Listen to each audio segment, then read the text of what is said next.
Good evening and welcome. Breaking tonight, another head-turning personnel pick by President-elect Trump, choosing Robert F. Kennedy Jr., an anti-vaccine activist, to serve as Secretary of Health and Human Services. If confirmed by the U.S. Senate, Kennedy, an environmental lawyer, would lead a family of agencies responsible for protecting the health of Americans, including the Centers for Disease Control and Food and Drug Administration. In the past, Kennedy has spoken out against COVID vaccines and childhood vaccinations, though recently said he wouldn't take them away, endorsing Donald Trump after his own run for the White House ran aground. News of the RFK Jr. pick coming as both sides of the aisle in Washington are still weighing the viability of Mr. Trump's preference of former Congressman Matt Gaetz to serve as Attorney General. Von Hilliard begins our coverage. Tonight, after teasing a potential administration role for weeks, RFK Jr., he's going to help us on health and the health of women, and men, and children, and he is so good. President-elect Trump selecting Robert F. Kennedy Jr. to be his next Secretary of Health and Human Services, writing, Americans have been crushed by the industrial food complex and drug companies who have engaged in deception, misinformation, and disinformation when it comes to public health. Kennedy is a former Democratic and independent presidential candidate who dropped out and endorsed Trump. You want an America president who's going to make our country healthy again. But he's faced criticism because of his history of vaccine skepticism, publicly espousing discredited assertions that vaccines cause autism. Vice President Harris slammed Trump for praising him. He has indicated that the person who would be in charge of health care for the American people is someone who has routinely promoted junk science and crazy conspiracy theories.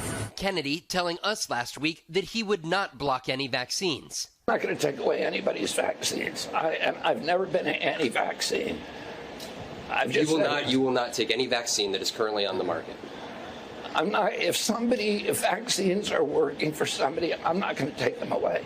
During the campaign, Kennedy also made headlines when he said that 15 years ago, doctors told him he had a parasitic worm in his brain that died.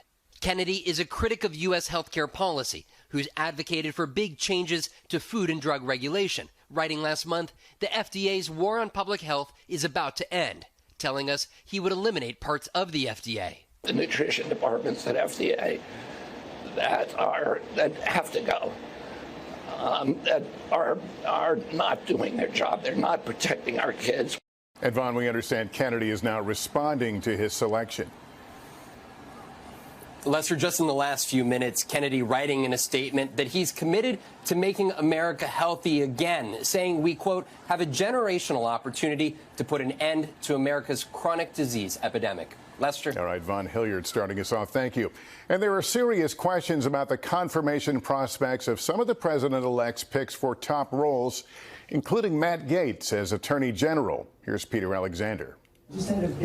Tonight, President-elect Trump with more critical choices to come, including naming his economic team, as his set of picks are still sending shockwaves across Washington, especially the selection of conservative firebrand and now former Florida Congressman Matt Gaetz for Attorney General.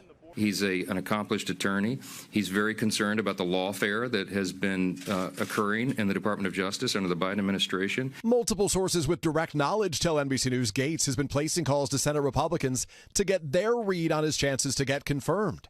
One Republican saying there's already enough opposition to sink his nomination. He's got a really steep hill to climb to get lots of votes, including mine. A lot of people will spend a lot of political capital on something that even if they got done, you'd have to wonder if it was worth it. Gaetz resigned his House seat overnight, abruptly ending the House Ethics Committee investigation into whether he engaged in sexual misconduct and illicit drug use, allegations Gaetz denies. Tonight, a top Republican says senators should see the report. I think there should not be any limitation on the Senate Judiciary Committee's investigation, including whatever the House Ethics Committee has generated. Trump has repeatedly slammed the DOJ for what he says were political prosecutions designed to derail his presidency and campaign, praising Gaetz, who he says will end the, quote, partisan weaponization of our justice system. The lawfare we've seen against President Trump will do great damage well beyond our time in public service. Some Republicans argue after his decisive victory, Trump is entitled to the team he wants. I'm telling my Democratic friends elections have consequences, whether you like it or not. Also facing a potential confirmation battle tonight, Trump's selection of Pete Hegseth for defense secretary, a Fox News host and decorated combat veteran. But Democrats are questioning his readiness to lead the Pentagon. He has no managerial experience and no policy experience with the really substantive and significant issues that the Department of Defense has to confront. Tonight, some Republicans are defending the pick. The Department of Defense has been enormously mismanaged under the current regime. They need to stop working on pronouns and get back to lethality, and someone like Pete can lead that. Then there's Trump's pick for the Director of National Intelligence, former Hawaii Congresswoman Tulsi Gabbard, a Democrat turned Trump supporter who's also a military veteran. But some lawmakers have slammed her past meeting with Syria's leader and accuse her of being too sympathetic to Russia. Someone who has aligned herself previously with Russia, with Syria, should not be in a position to have any of the information that is, America's greatest secrets. Overnight, Gabbard speaking out. Of course, there's going to be resistance to change from the swamp in Washington. I think that's kind of the point. The American people are saying, hey, stop looking at yourselves. Stop focusing on your own power, your own position, your own bank accounts. And Peter, President-elect Trump also finding an administration role for one of his personal attorneys. Yeah, Lester, that's right. Trump announced that he has picked Todd Blanche, his lead defense attorney during his Manhattan criminal hush money trial, for deputy attorney general. Also tonight, a Trump spokesperson tells NBC News that Trump will pardon January 6 defendants on a case-by-case basis, effectively distancing the president-elect from any blanket pardon. Lester. All right, Peter Alexander, thanks. For more on the appointment of RFK Jr. to the position of Secretary of Health and Human Services, I want to bring in Dr. Naheed Badalia, former senior advisor for global COVID-19 response for the White House and founding director of Boston University Center on Emerging Infectious Diseases. Dr. Badalia, thank you for being here tonight. You worked with HHS in your capacity at the White House. What's your reaction to this decision? I think, Tom, just as a physician, as someone who works in public health, I think what we all want is whoever takes this position, whether it's Mr. Kennedy or somebody else, appreciates the miracle in improving our quality of life and saving lives that public health has made. A lot of what you're hearing in terms of cleaner water, cleaner air, safer food, in principle, those are all great aims for public health that we're already pursuing. This is what our agencies do. They have staff who are career staff who understand the processes and understand the science.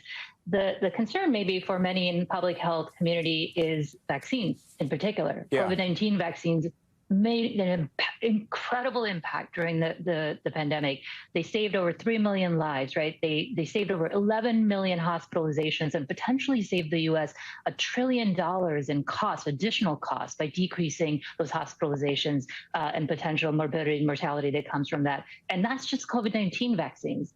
And not only that, but Tom, that was the first Trump administration's, one of their largest public health successes was COVID-19 vaccines, the incredible work that they did around Operation Warp Speed. So I really hope the Trump administration recognizes that it was their investment that made this possible. Well, let's talk a little more. Yeah, Dr. Badalia, let's talk a little more about vaccines. Here's what RFK Jr.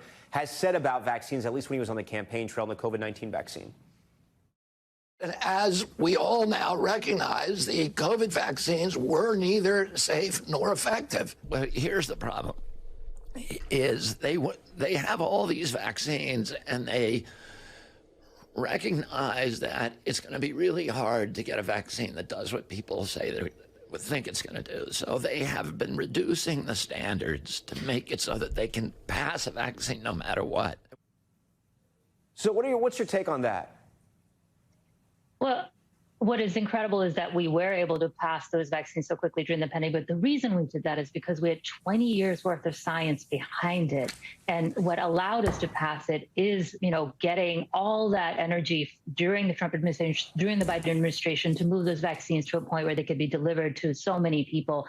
Those vaccines are safe. Anytime you have any intervention, the safest of intervention, when you expand it to a larger populations, you could see rare side effects. And we saw that in some of the COVID-19 vaccines, but there are by and large, vast majority, completely safe. And they, as I mentioned, saved incredible numbers of lives, saved hospitalizations, and they continue to do that as we take on the boosters that are coming on annually, just like our flu vaccines Dr. do. Badelia, there'll be people across the country who want government to be smaller, right? And they may look at Health and Human Services and say it's ballooned in some cases, right? Some departments have gotten too big. Does he have a point when he says some departments maybe aren't needed or need to be shrunk?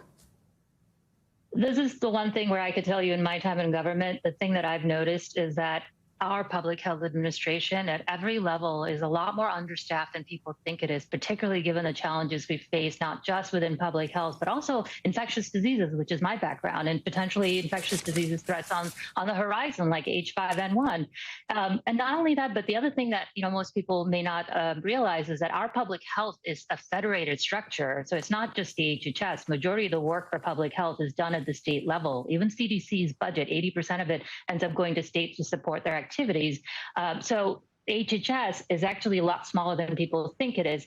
And the people who are currently there are actually probably doing a lot more per person than people realize that they are. Dr. Badelia, we thank you for joining Top Story tonight. Really great insight. We appreciate it. Okay, the news about RFK Jr. coming as Capitol Hill is still processing another bombshell nomination. Now, former Florida Congressman Matt Gaetz to be Attorney General of the U.S., many lawmakers, including Republicans, expressing skepticism about Gaetz in the role. The timing of this nomination now also called into question. Gaetz was under a House Ethics Committee investigation for allegations of sexual misconduct and illicit drug use. That committee's report was set to be released tomorrow, but Gaetz resigned from Congress shortly after Trump's announcement last night, ending the House probe.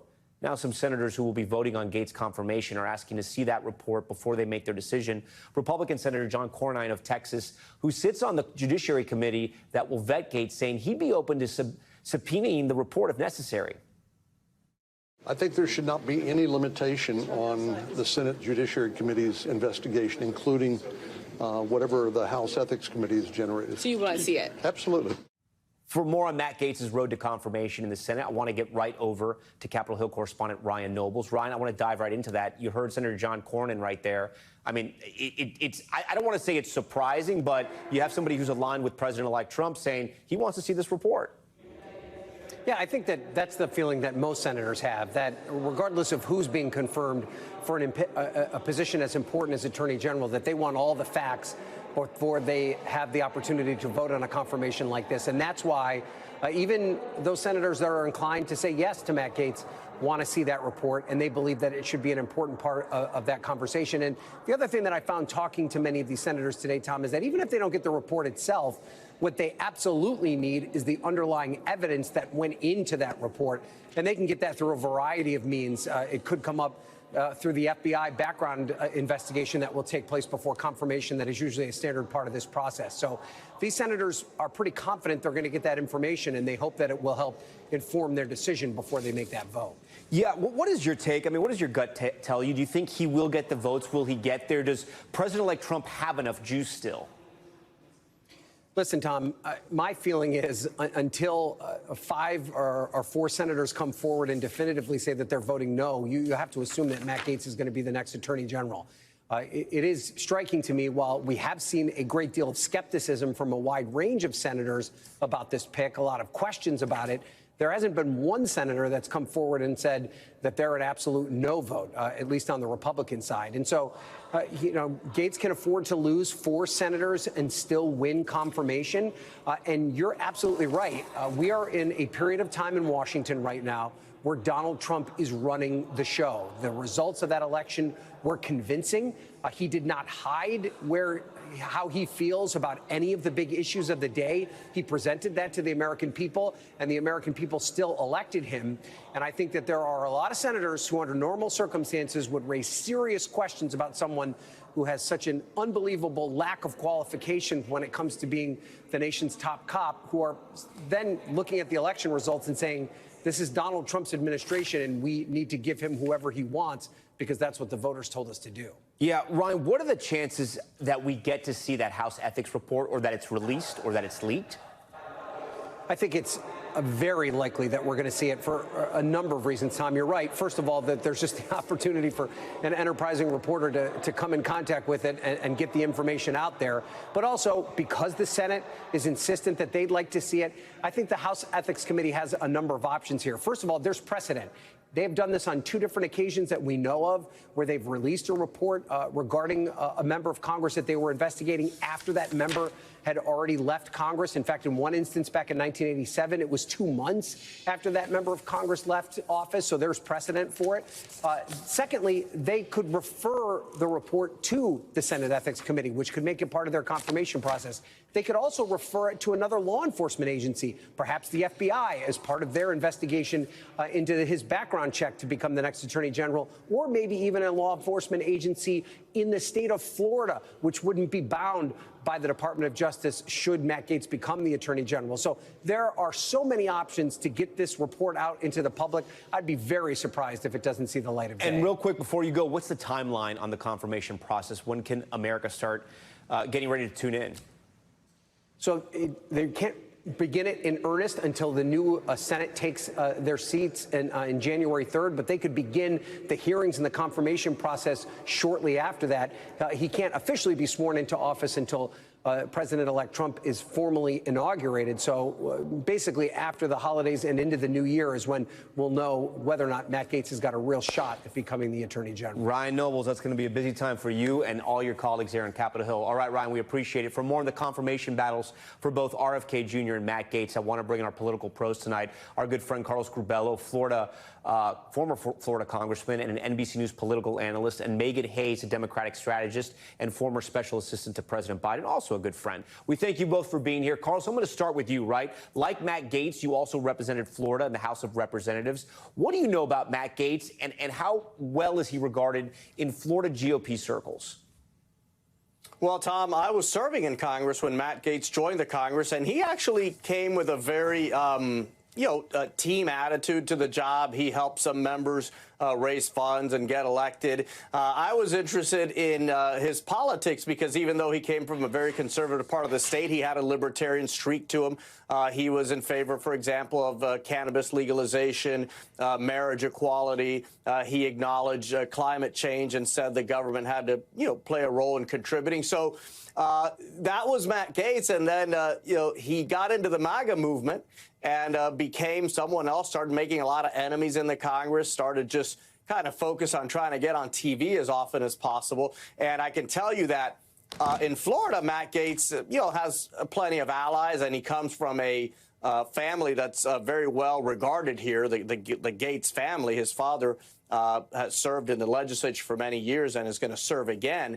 But in Washington, D.C., in Congress, Tom, Matt Gaetz has almost no allies, many enemies. If they could vote secret ballot whether or not to confirm Matt Gaetz, I think it'd be tough for him to get 10 Republican votes. Megan, Democrats have sounded the alarm about a number of Trump's picks here. What do you think, or who do you think, is the biggest concern?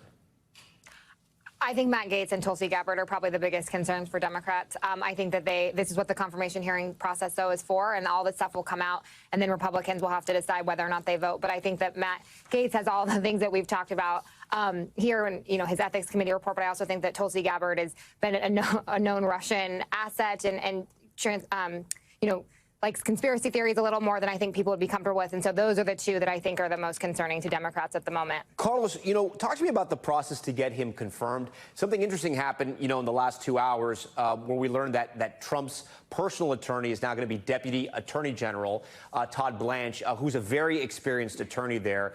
Is Trump sort of signaling that he's going to have Blanche sort of watch the henhouse, if you will, while Matt Gaetz is there? And do you think Trump has enough juice to push Gaetz over the line to get confirmed?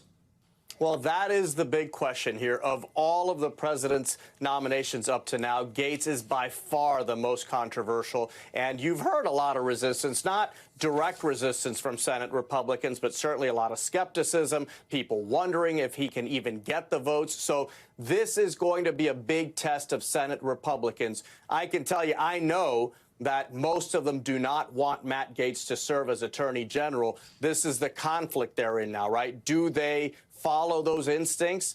Do they follow their judgment? Or Are they going to be intimidated essentially by Donald Trump to give them this choice for Attorney General, someone who's been very loyal to Donald Trump, but who has also been extremely controversial and is surrounded by these cases? And I do think, Tom, that the House ethics investigation will find a way to make this report public. Again, Matt Gaetz has very few allies in the House in either party. Megan, you know, a Republican strategist, when I asked him about this Gaetz nomination, said that Trump was playing chess here. And there's the theory floating out there that he nominated Gaetz so other sort of nominees can skate on in, and the focus is on Gaetz. And if Gaetz doesn't get past, hey, he'll get somebody else. He's got Todd Blanche right now on deck. Do you think that's the strategy here, or do you think Trump truly wants him to be the Attorney General?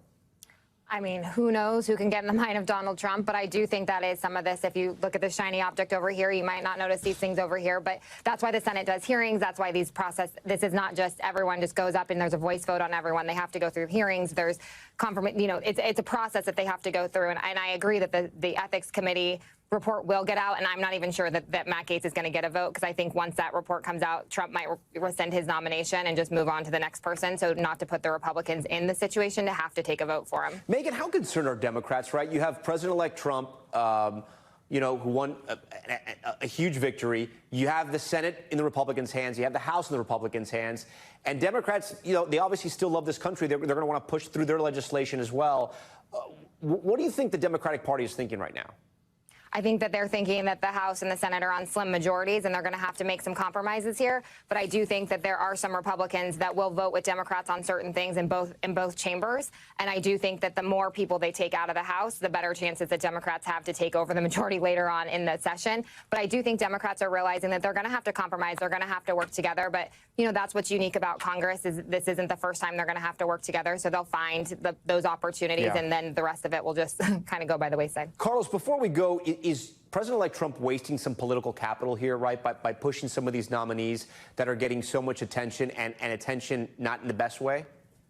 Without a doubt, Tom. Look, even someone as powerful as Donald Trump, who completely owns the Republican Party now, he has limited political capital. And by putting senators, members of Congress, in difficult positions, you start spending that capital. So with each time, there's a little bit less. And they have a very ambitious agenda. They want to pass tax reform again. That is a very heavy lift. So Donald Trump is spending some political capital early. I think he has a lot. How much? We'll see soon.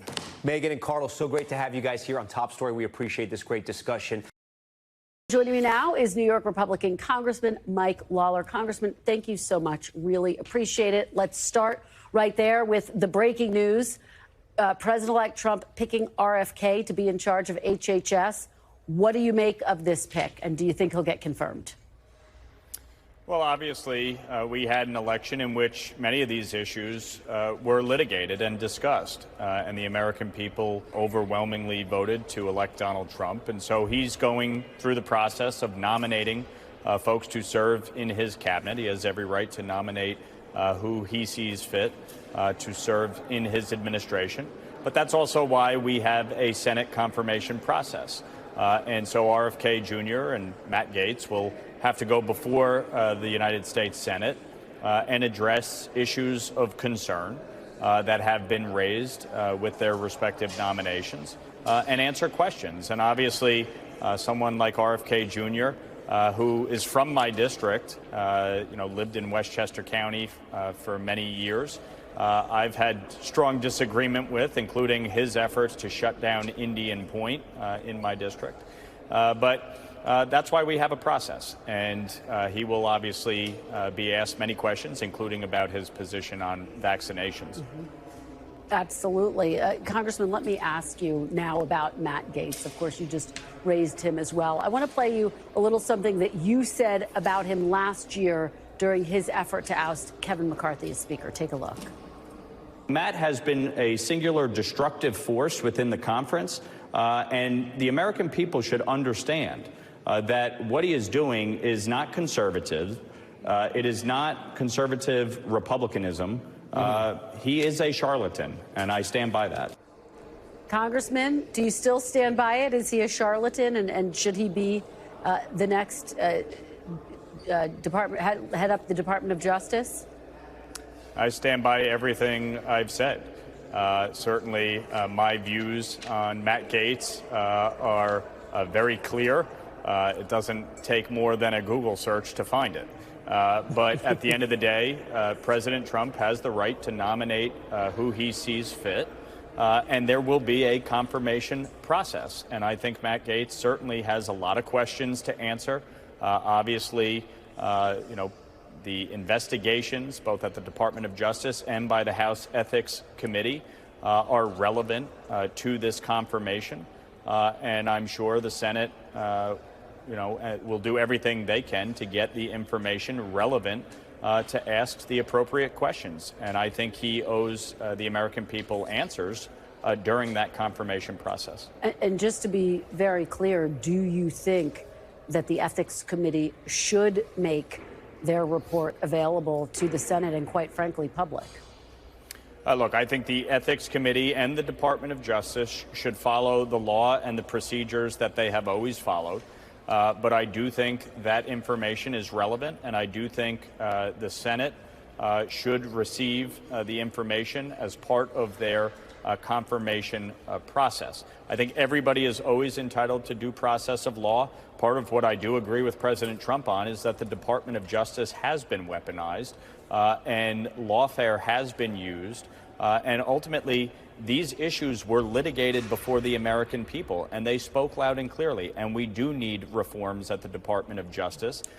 We need to make sure that the person leading that department is of the highest ethical standard. And I think the confirmation process will ensure that, in fact, whoever does get confirmed is of the highest ethical standard. And of course, DOJ officials would reject the notion that they are engaging in lawfare and would argue that, President-elect Trump has been respectfully, indicted, the president's son has been convicted. Right. So both parties have been the focus of Justice Department. But Kristen, I think the American people sent a very clear message that they think the people should determine the outcome of our elections, not the Department of Justice, not the courts, and certainly not rogue prosecutors in New York like Alvin Bragg. We need a criminal justice system that upholds the law, and obviously that is the focus of the new administration. Let me ask you about, because obviously you have President-elect Trump on the campaign trail saying that he wants to root out the deep state in the Justice Department, what he calls the deep state. You have Matt Gaetz saying very similar things. Do you anticipate, if he were to be confirmed, that he would overhaul the Department of Justice in terms of the staffers and the officials who work there? Look, I think ultimately what we saw in both the first Trump administration, where you had officials, saying that, in fact, Russia colluded with the Trump campaign, when that turned out not to be true. And in fact, obviously, where you had multiple indictments against a former president, the first time in American history. You see these investigations now winding down with the court proceedings. Obviously, the American people heard all of this, and they voted. And I think what is clear is that we need to have a justice system that is focused on upholding the law, that certainly does not act without fear or favor towards anyone. And ultimately, what I want to see is a Justice Department that does the job of the American people and stops engaging in politics, but more so focuses on the very real challenges facing the American people. You look at the FBI. I'm from New York. I was in my 5th day of freshman year of high school on September 11th. In the aftermath of September 11th, the FBI's primary focus and mission was on counterterrorism. And obviously, in recent years, we've seen the FBI be very focused on politics and government. And I think we have to get back to a place where we are focused on upholding the law and enforcing it. I want to see and ensure that, of course, there is a leader within the Department of Justice to do that, and that's why we have a Senate confirmation process. It's important to note that those indictments were brought by grand juries that you referenced. Let me turn to the fact that, of course, you serve on the House Foreign Affairs Committee. You're a supporter of Ukraine aid. President-elect Trump's pick for Director of National Intelligence, Tulsi Gabbard, has not been And she, of course, has also been accused of spreading Russian propaganda. Do you think she should be confirmed to the Senate? And are you concerned about what that might mean for continuing aid to Ukraine? Again, this is why we have a process, and all of these issues will be addressed through that Senate confirmation process. I think the president has made stellar picks with Congresswoman Elise Stefanik to serve as UN ambassador, with Senator Marco Rubio as Secretary of State, with Congressman Mike Waltz as National Security Advisor. I think they are creating a very strong national security team. I've been very clear. Russia, China, and Iran have engaged in an unholy alliance that seeks to undermine and destabilize the U.S., Europe, Israel, and the free world. They are not our friends. They are not our allies. Obviously, we all want to see the conflicts come to a close. The disastrous foreign policy of Joe Biden and Kamala Harris has resulted in one conflict after the next. We need to get back on a path where the United States, as leader of the free world, can help bring about peace and prosperity. Obviously, Ukraine is critical, and I want to make sure that Ukraine's sovereignty is protected. But this conflict cannot continue in perpetuity, and I think everybody understands that. And we're out of time, but just yes or no, do you want to see Tulsi Gabbard confirmed? Look, the president has the right to appoint people to his administration. They will go through the Senate confirmation process. Congressman, what do you think is someone? I don't have a problem with Tulsi Gabbard. Ultimately, at the end of the day, they will go through a Senate confirmation process. The American people voted for Donald Trump, and all of these issues and his policy positions were litigated, and that is what is going to be the deciding factor, not any one individual in his cabinet, but he himself. So these issues were litigated in this election. I don't think it's of any surprise that Tulsi Gabbard or RFK Jr. are part of this administration, having been nominated by Donald Trump. All right. Congressman Mike Lawler, thank you so much for joining me. Really appreciate it. Thank you. I'm joined now by someone else who knows Mr. Trump pretty well, Ty Cobb, who served as White House attorney during the first Trump administration. Ty, great to see you. Thanks for being here. It's good to be with you, my favorite. Great to be with you. You just heard what Ambassador Bolton had to say. Do you think his warning seems realistic? Oh, it could be. On the other hand, I don't think Gaetz gets confirmed. I don't think Gaetz likely makes it even to a hearing before he's withdrawn. But we have all that to see as it unfolds. I do think you cannot you can't overstate the seriousness of this nomination. It shows such contempt for the American people and such contempt for the Justice Department. Matt Gaetz is not qualified by character, ethics, experience, training, or skill to run the Justice Department. I don't think there's anybody in America who's confused about that, except maybe Lindsey Graham. And I think it's very unfortunate that we have to, deal with this. Maybe he was thrown out there to make some of these other nominations, like RFK to be the head of HHS. I guess Jeffrey Dahmer was unavailable. But this is just silly season, and it's going to be a very tough slog. There's a statue out in front of the National Archives with an inscription that says, "Eternal vigilance is the price of liberty." I think that's never been truer in our time, and I think it's all hands on deck right now. Well, I want to talk to you about RFK. I'll ask you a question about that. Sticking on Gaetz for a moment, though, let's talk about the potential implications. Sure. Senator Richard Blumenthal, a member of the Senate Judiciary Committee, is calling on the Justice Department to provide the findings of its investigation into Matt Gaetz. Let me play a little bit of that for you, Ty. I'll get your reaction on the other side. The Department of Justice has to come clean with the American people with its investigative findings and the reasons why it decided against prosecution in connection with those sex trafficking and other serious federal violations directly relevant to his appointment to a federal law enforcement post. So the House Ethics Committee and the Department of Justice have to provide relevant information. Ty, do you agree with Senator Blumenthal that the Justice Department should provide that information, should make it available to the public, particularly ahead of any confirmation hearing, if it gets to that? So much of it they're lawfully prohibited from providing. Much of it is protected by grand jury secrecy, federal rule 6E. But there's a process through which you can file an application, a court action, to seek release under 6E. This would seem to qualify for a release where the public interest is extremely high and the case has already been declined.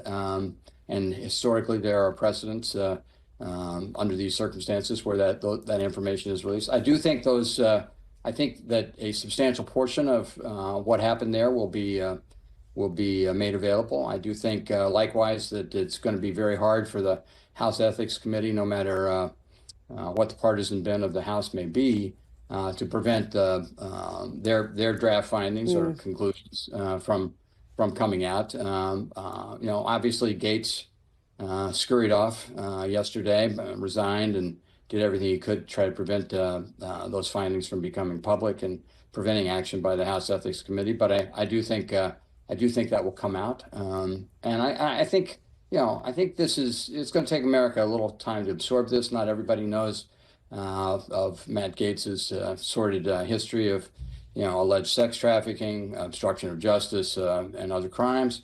Not many people know that he was only a lawyer for a very brief time, never handled anything consequential, has zero experience. His only familiarity with the criminal justice system is as a potential defendant. That's not somebody that should be appointed Attorney General. We need this is a serious moment in American history, and we need capable people, particularly because this man is president. He needs guardrails. He had some last time. He has none so far. Well, you lead me to my next question. We should say Matt Gaetz has denied any wrongdoing. But look, Donald Trump has vowed mass firings of DOJ attorneys.